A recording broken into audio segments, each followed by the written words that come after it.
এক ছিল কাঠুরিয়া, নাম তার সালেহ। সে ছিল গরিব কিন্তু খুব সৎ। প্রতিদিন সকালে সে জঙ্গলে গিয়ে গাছ কাটত আর বিকেলে বাজারে গিয়ে সেগুলোকে বিক্রি করত। একদিন সালেহ জঙ্গলের মাঝখানে একটা ছোট্ট নদীর ধারে গিয়ে গাছ কাটছিল। নদীটি ছিল খুবই গভীর। হঠাৎ কোড়ালটি হাত থেকে পিছলে নদীতে পড়ে যায়। সালেহ হতাশ হয়ে মন খারাপ করে পাশেই একটা গাছের নিচে বসে রইল। ঠিক তখনই নদীর জল ঝিকিমিকি করতে করতে ভেসে উঠল এক জলপরি। তার মুখে ছিল কোমল হাসি। জলপরিকে দেখে সালেহ হতবাক হয়ে তাকিয়ে রইল। জলপরি জিজ্ঞাসা করলো, হে কাঠুরিয়া, তুমি কি কাঁদছিলে? সে বলল, হ্যাঁ, আমার একমাত্র কোড়ালটি নদীতে পড়ে গেছে। আমি গরিব মানুষ, আর কিনতে পারবো না। জলপরির মনে দয়া হলো।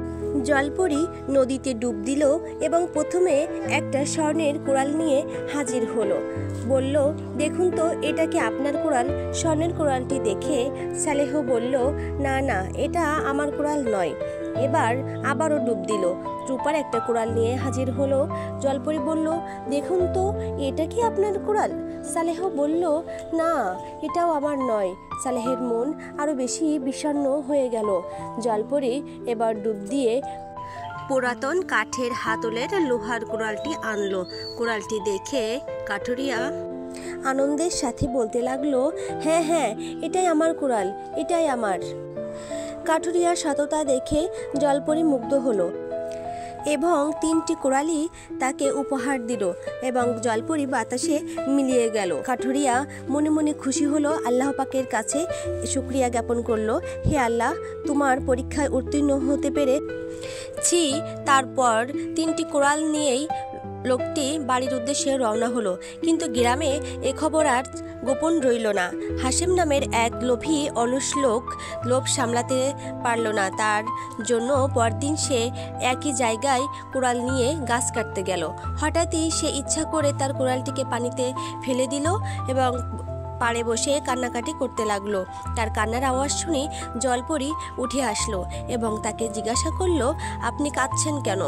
হাশেম বলল, আমার কোড়ালটি নদীতে পড়ে গেছে। জলপরির মনে দয়া হলো। তাকে সাহায্য করার জন্য সে পানিতে ডুব দিল এবং একটা স্বর্ণের কোড়াল নিয়ে আসলো। তাকে দেখালো, দেখুন তো, এটা কি আপনার কোড়াল? রোদের আলোয় ঝিকিমিকি করে উঠল স্বর্ণের কোড়ালটি।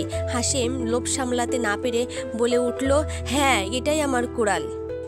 হাশেমের মিথ্যা কথা শুনে জলপরি রাগান্বিত হলো এবং জলের মধ্যে ডুব দিল, আর ফিরে আসলো না।